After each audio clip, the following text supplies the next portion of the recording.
প্রথমে ভালো খবর, আনিসুল সালমান আর নুরুজ্জামানের হাত পিছে নিয়ে হাত করা পড়াইছে। এটা একটা প্রতীকী তাৎপর্য আছে। তাৎপর্য হইতেছে প্রফেসর ইউনূসের সরকার শক্তিশালী হইতেছে। আগে পারতো না, এখন পারতেছে হাত করা পড়াইতে। বুঝছাও? আপনাদের মনে আছে আমি প্রথম থেকে কয়ে আসতেছি এই সরকার বিপ্লবী সরকার হয় নাই। আমাদের প্রচুর আফসোস ছিল। আমি কলে হাল ছেড়ে দিই নাই। প্রথমে ভাবছিলাম আমি বিরোধী দল হই, পরে দেখি আরে আওয়ামী লীগেরা মজা পাইয়া যাইতেছে। তারপরে ভাবলাম বরং দেখি সরকারকে সাহায্য করি, সাহস যোগাই। কাম হইল। আপনারা দেখছেন সরকার ক্রমেই শক্তি অর্জন করতে থাকলো। আমরা সরকারের বেসরকারি পার্টনার হয়ে উঠলাম। সরকার বিপ্লবী কাজ করা শুরু করলো। দেখেছেন সেদিন কইলাম যে আমি যদি স্বরাষ্ট্র উপদেষ্টা হইলাম ইনি তাহলে কি করলাম ইনি। এটা স্বরাষ্ট্র উপদেষ্টা সারা রাত ঘুরে টহল দলগুলোর সাথে দেখা করেছেন। উনি কথা শুনছেন। ভালো একটা কাজ হয়েছে। ভালো কাজ করলে আমাদের যারে কয় জেস্টার অফ গুডউইল সেটাও দেখানো দরকার। দেখলাম এক জায়গায় ধরিছে ছিনতাইকারী, বাটাম দিয়া 3rd ডিগ্রি দিতেছে। আর এক জায়গায় দেখলাম ওভারব্রিজে পা উপরে দিয়ে টেঙে থুইছে। তো জাহাঙ্গীর সাহেব কইছে আইন নিজের হাতে তুলে নেবেন না। তাই আমিও রিকোয়েস্ট করেছি বাটাম দেওয়া আর টেঙ্গে রেখে 3rd ডিগ্রি দেওয়া আপাতত বন্ধ। আমি খুব সতর্কভাবে সারা বাংলাদেশের পরিস্থিতি পর্যবেক্ষণ করি। আপনারা কল্পনা করতে পারবেন না যে কি পরিমাণে তথ্য আর বিচার আমার কাছে আসে। জমির ঝামেলা, চাকরির ঝামেলা, ওরে মারছে, তাই এসে তারে হুমকি দিছে, ছিনতাই হয়েছে, বাসায় চুরি হয়েছে, ডাকাতি হয়েছে, ভাগ্য ভালো বিচার দেয় না যে আমার ব্রেকআপ হয়েছে। ঠিক করে দেন দাদা। আমার বিবেচনায় দেশের আইন শৃঙ্খলা পরিস্থিতি খারাপ না। দ্রুত অপরাধীরা গ্রেপ্তার হইতেছে। অপরাধ তো হয়ই একটা সমাজে, কিন্তু কত দ্রুত একটা অ্যাকশন হচ্ছে সেটাই হচ্ছে কথা। পুলিশ বাহিনীর মরাল ফিরে আসতেছে এবং পুলিশের দৃশ্যমান উন্নতি আছে। হাসিনার এই ট্রিগার হ্যাপি খুনি পুলিশ বাহিনী থেকে 6 মাসের মধ্যে এমন সংবেদনশীল পুলিশ হয়েছে দেখেছেন না? সে বুকে তো গুলি করা বাদই দেয় নাই, শুধু গায়ে লাঠির বাড়ি দেয় না পর্যন্ত। আপনি বিশাল অর্জনরে অ্যাপ্রিসিয়েট না করে পুলিশের পিছে লাগছেন একদল লোক, পুলিশের লিডারশিপের পিছে লাগিয়েছেন। কেন ভাই? রিয়াল কাজ দেখান। ওর দালাল, সে তার দালাল, এরা সন্দেহের তালিকায় রাখেন, ওরা বিশ্বাস করেন না। এই বয়ান চলিচ্ছে। এটা রাজনীতি না, এটা ভিলেজ পলিটিক্স। এই কইরা কাউরে থামাইতে পারবেন না। এই চেষ্টা করে লাভ নাই, আপনারাই অপ্রাসঙ্গিক হয়ে যাবেন। দেশে একটা প্যানিক তৈরি করা হইতেছে। প্যানিক করা হইতেছে যে দেশ ভালো নাই, দেশে আইন শৃঙ্খলা ভালো নাই। এইসব প্যানিকরে পাত্তা দিন না। এই প্যানিক পরিকল্পিতভাবে তৈরি করা হইতেছে। সাহস নিয়ে, আনন্দ নিয়ে, উৎসবের সাথে রাস্তায় থাকেন। আর একটারও যদি ধরতে পারেন না তাইলে আমরা আবার ট্যাঙ্গে রাখবো। ভাবে হাড্ডি গুড়া গুড়া করে দিবেন যে জিন্দেগিতে দাঁড়াইতে না পারে। পাড়ায় মহল্লায় আইন শৃঙ্খলা রক্ষাকারী বাহিনী গড়ে তোলেন, কমিটি তৈরি করেন। এই প্যানিক তৈরির খেলায় আছে ইন্ডিয়া, আওয়ামী লীগ নিজে, হাসিনা আছে, নানা এজেন্সি আছে, ওয়াকার নিজেও আছে। আমি আগেও বলছি, এখনো বলতেছি, প্রফেসর ইউনূস ইন্ডিয়ার জন্য একটা বিশাল থ্রেট। তারে কেনা যাবে না, তারে ভয় দেখানো যাবে না, তার বিরুদ্ধে কোনো রাজনৈতিক ক্যাম্পেইন সফল হবে না। সে দাঁড়াইলে বাংলাদেশকে কেউ আঘাত করতে পারবে না। এরই প্রফেসর ইউনূসের শক্তি। আর সেই জন্যই প্রফেসর ইউনূসকে সরাইতে হবে, যত তাড়াতাড়ি হোক সরাইতে হবে। প্রফেসর ইউনূসকে সরাইলে কি হবে? ইন্ডিয়ার কি লাভ হবে? আসেন আবার বুঝে দেখি। আগে বলছি, তারপরে আবার বুঝে দেখি। বিডিআর বিদ্রোহে হিন্দিভাষীরা হত্যাকাণ্ড চালাইছে। দেখেন, শুনেন।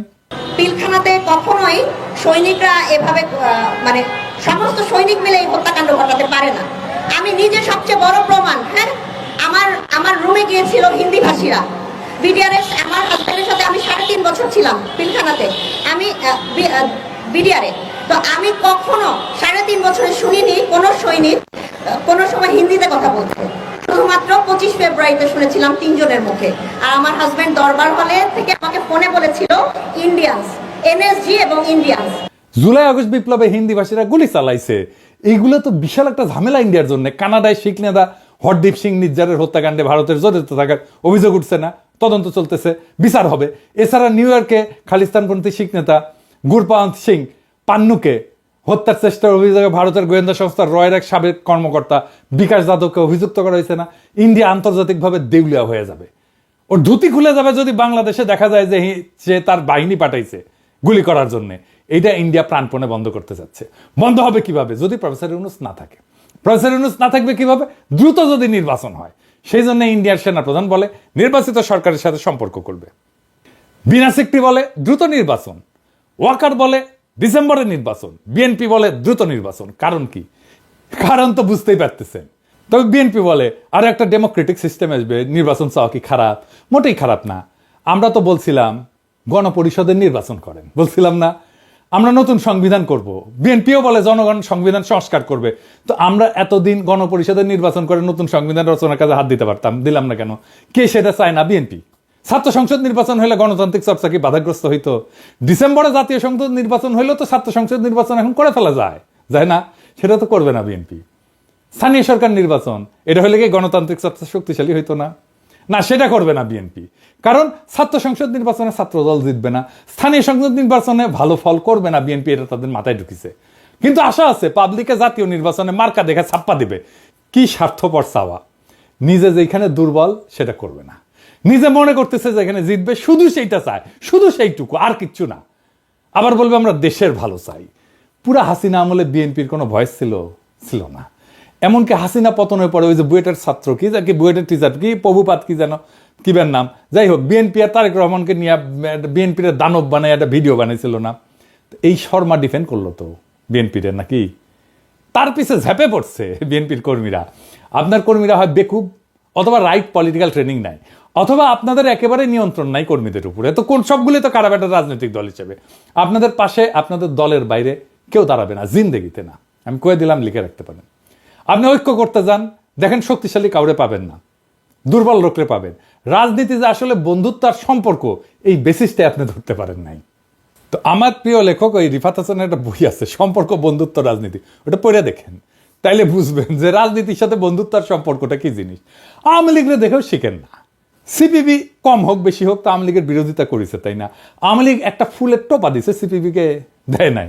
আমি চরম আওয়ামী বিরোধী হইলেও এইটা আওয়ামী লীগের কাছ থেকে শিখেছি। আপনার এলায়ের সাথে, এক সময়ের এলায়ের সাথে ঠিক কেমন সম্পর্ক রাখবেন, ডিলটা কেমনে করবেন। আপনার দলের লোকেরা জামাতের পিছে লাগলো, এ বুদ্ধি আপনাদের কে দিছে জানি না, কিন্তু যে দিছে ওরা রাজনীতির ক্লাস 3-তে ভর্তি করে দেওয়া উচিত। কেন এটা ডিজাস্টার হয়েছে আপনাদের নিজেদের জন্য, সেটা আমি একটু বুঝে দেখি। হ্যাঁ, আসেন। বিএনপির সবচেয়ে বড় বয়ানের সংকট হবে জামাতকে নিয়ে। বিএনপিকে জাস্টিফাই করতে হবে কেন তারা জামাতের সাথে রাজনৈতিক এবং নির্বাচনী ঐক্য করছিল। জামাত সম্পর্কে যে বয়ান তারা হাজির করে কি, সেটা আদর্শিক এবং ঐতিহাসিক। মুক্তিযুদ্ধের বিরোধিতা করছে জামাত, আলবদর করছে, শিবির রক কাটে ইত্যাদি। এর এই বিষয়গুলোতে রাজনৈতিক এবং নির্বাচনী যে ঐক্যগুলো করছিলেন সেই সময়ও ছিল, তাই না? সেই ঐক্যের ঘটনার আগেই সেই ঐতিহাসিক ঘটনাগুলো ঘটছিল। বিএনপির সেই রাজনৈতিক অবস্থানকে বাতিল করতে হলে তো বিএনপিকে খালেদা জিয়ার প্রজ্ঞার কৌশলকে অস্বীকার করতে হবে, আর বিএনপিকে ডিপার্চার করতে হবে খালেদা জিয়ার উত্তরাধিকার থেকে। আপনাকে যদি খালেদা জিয়ার উত্তরাধিকার নিতে হয়, জামাতকে আপনি ডিজোন করতে পারবেন না। এখনো পর্যন্ত খালেদা জিয়া বিএনপির সেকেন্ড বিগেস্ট পলিটিক্যাল অ্যাসেট, জিয়ার পরে। বয়ান তৈরির সময় ভবিষ্যৎ দেখে নিতে হয়, এটা পটেনশিয়াল আফটার এফেক্ট বা পাল্টা বয়ান ভাবে রাখতে হয়। বিএনপির জামাত বিরোধিতা বয়ানের মূল ক্ষতি হবে বিএনপির। তার ভোটাররা মনে করবে যে বিএনপি শুধু নির্বাচনে জেতার জন্য জামাতের সাথে ঐক্য করছিল। এখানে কোনো রাজনৈতিক ঐক্য ছিল না, রাজনৈতিক নৈকট্য ছিল না, স্বার্থপর চাওয়া থেকে ঐক্য করছিল। দ্বিতীয়ত, বিএনপি ভবিষ্যতে কোনো এলাই পাবে না, কারণ কোনো পটেনশিয়াল এলায়ের মাথার পিছনে সবসময় খেলা করবে। বিএনপি তার এলায়ের হাত ছেড়ে দেয়, তার এলায়ের বিরুদ্ধে লাগে। বিএনপি যার সাথে একসময় ফর্মাল ঐক্য করে তার সাথে পরে যুদ্ধ নামে। আপনি আপনার এলায়ের সাথে বিরোধ করবেন না তা না, করতে পারেন, অবশ্যই করতে পারেন, অন্য দল কেন করবেন না, কিন্তু সেটা তো বুদ্ধিমত্তার সাথে করতে হবে। আপনার একটা ইন্টারেস্টিং গল্প বলি। আমি জয় বাংলা স্লোগানের জয় বাংলা করে দিছি, তাই না? মুজিবকে সোহরাবদের বডিগার্ড বানাইছি, তো ইনকা হইলে অনেক সময় নিজের মনে হয় তালে বড় হয়ে গেছি, আমি যা করবো সেটাই ঠিক হবে, তাই না? তো আমি ভাবলাম যে হাসিনা শব্দটাকে প্রতিশব্দ বানাবো। কার হাসিনা কে মারে ধুলাই অন্ধকার, দেখেছেন না? এইসব কইতাম। তো কিন্তু আমি খেয়াল করলাম যে এটা জয় বাংলার মতো ক্লিক করতেছে না। আমি র্যান্ডম মানুষের সাথে কথা বললাম, কথা বলা শুরু করলাম। একদিন একজন আমারে খুব পছন্দ করেন, উনি, সে আমার উপর খুব ক্ষিপ্তভাবে কইলে, আরে ভাই আপনি তো এটা খুব খারাপ কাজ করতেছেন। কত মুরব্বীর নাম হাসিনা, আপনার ধারণা আছে? আমার মায়ের নামই তো হাসিনা বেগম। দেখেন কি ডিজাস্টার করে ফেলছিলাম। আমি আগে বিএনপির ওই যে জয় শ্রীরাম বলেন, ওটাকে জয় শ্রীরাম বলতাম আর কি, বিকৃত কইরা। তো খেয়াল করলাম হিন্দুরা এটা ভালোভাবে নিচ্ছে না। এটা তো আসলেই তার কাছে একটা ধর্মীয় বিষয়, আমি তো সেটা বিকৃত করতে পারি না। বিজেপির সাথে আমার লড়াই আছে, কিন্তু হিন্দু ধর্মের সাথে তো আমার কোনো লড়াই নাই, তাই না? ঠিক একইভাবে বিএনপি জামাত শিবিরকে অনলাইনে কি বলে, আল বটর বলে। দেখেন, এই বলে ডাকা শুরু করলো, আল বদর থেকে আল বটর, বুঝছা? মানে বট বাহিনী থেকে বটর আর কি। ওরা মনে করলো যারা এটা বানাইছে যে তারা খুবই স্মার্ট কাজ করেছে। আওয়ামী লীগ ঠিক একই ভুল করেছিল, জামাত শিবিরকে ছাগু বলতো, মানে ছাগলের মতো দাঁড়িয়ে আছে তাই ছাগু, কাঁঠাল পাতা খায়। ভাই, দাঁড়িয়ে একজন মুসলমানের সুন্নত, তুমি সেটা নিয়ে ব্যঙ্গ করতে পারো না? আল বদর যদি বলতে চাও সেটাই বলো। রাজাকার আল বদর শব্দগুলোর সাথে বাংলাদেশের স্বাধীনতা বিরোধিতার একটা বিষয় আছে, এটা সত্য।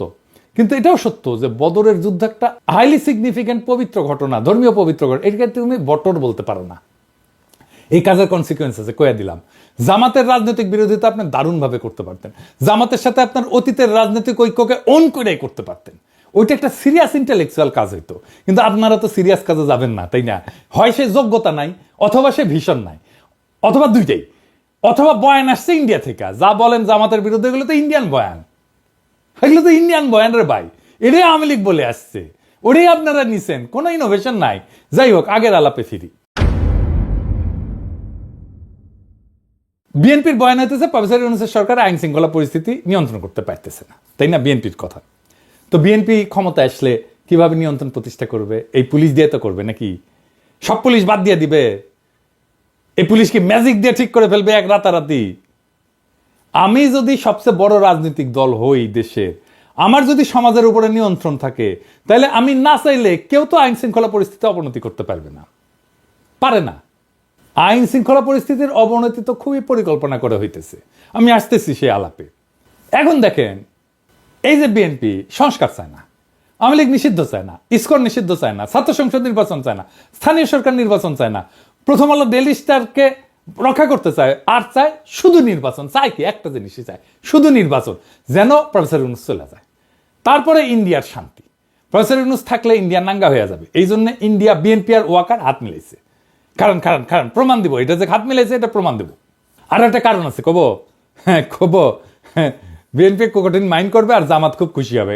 কারণ হইতেছে বিএনপি প্রত্যেকদিন জনসমর্থন হারাইতেছে, আর জামাত প্রত্যেকদিন তার রাজনৈতিক অবস্থান মজবুত করতেছে আর তার সমর্থন বাড়তেছে। ছাত্র তরুণদের মধ্যে জামাত আর শিবিরের জনপ্রিয়তা অবিশ্বাস্যভাবে বাড়ছে। বিএনপি ওয়ালারা মনে করতেছে যে মানুষ মার্কা দেখা ছাপ্পা দিবে। হ্যাঁ, তা দিবে, কিন্তু কোন মার্কা দেখা ছাপ্পা দিবে সেটা জানেন না। দেখেছেন জামাতের লোকদের হাসি কান পর্যন্ত গেছে। বেশি হাসেন না, হ্যাঁ? আপনাদের আবার পাংখা যেন না গজায়। আপনারা সরকারি দল হইলে আর আপনারা জালেম হইয়া উঠলে আমি তার বিরুদ্ধে দাঁড়াইবো।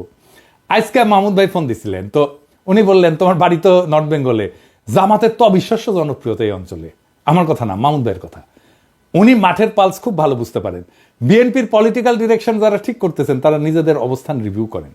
এবার আসেন আমরা দেখি কেন আপনাদের সাথে ইন্ডিয়ার ওয়াকার বরাবর হয়েছে বলে জনগণের মনে ধারণা জন্মাইছে।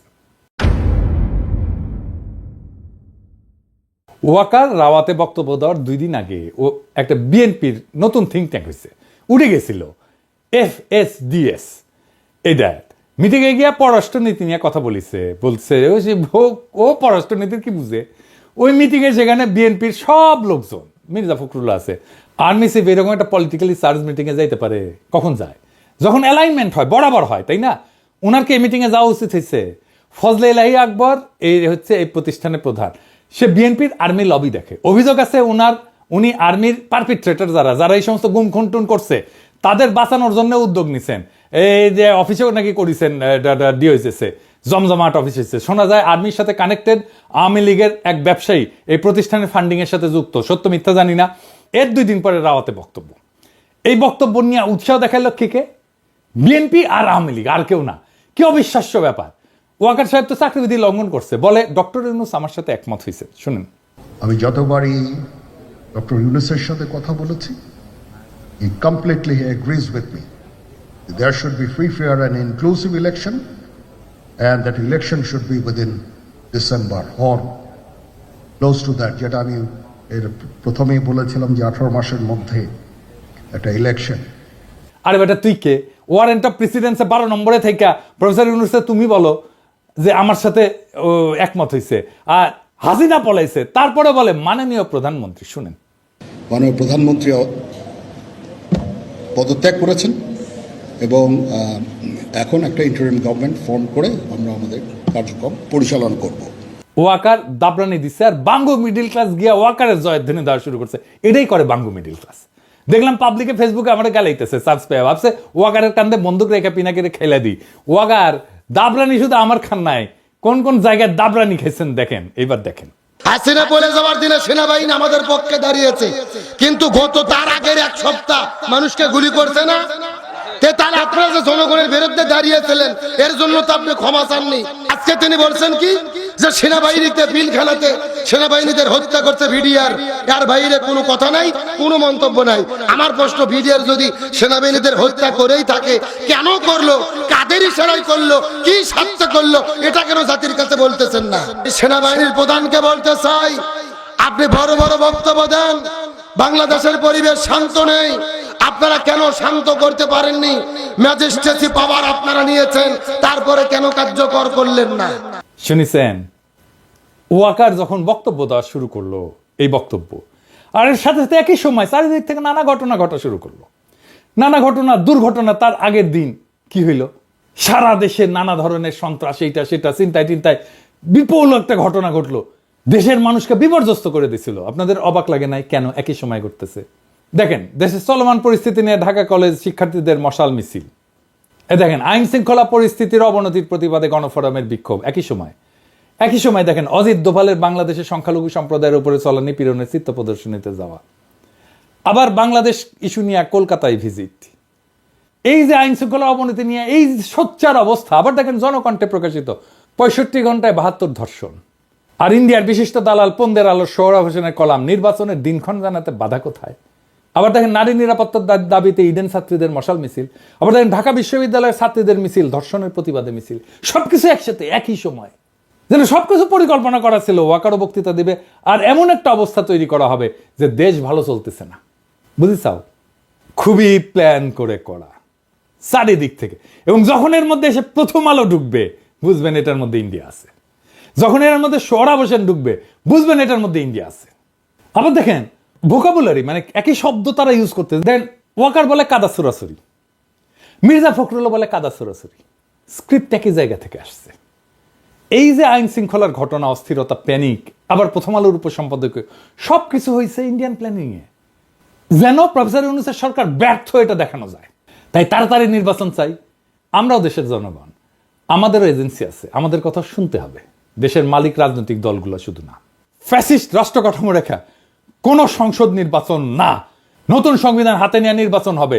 সেই সংবিধানের অধীনে নির্বাচন হোক, গণপরিষদের নির্বাচন, ছাত্র সংসদ নির্বাচন হোক, স্থানীয় সরকার নির্বাচন হোক, সারা দেশ উৎসবের আমেজে গণতান্ত্রিক চর্চায় যুক্ত হোক। ইন্ডিয়ার পরিকল্পনায় দ্রুত নির্বাচন কইরা প্রফেসর ইউনূসকে বিদায় দিয়া ইন্ডিয়ার সাথে ঘুটু কইরা ইন্ডিয়ার সকল স্বার্থকে রক্ষা করার পরিকল্পনাকে আমরা রুখে দেব। আমরা কোনো স্পেস দেব না ইন্ডিয়াকে। ইনকিলাব জিন্দাবাদ।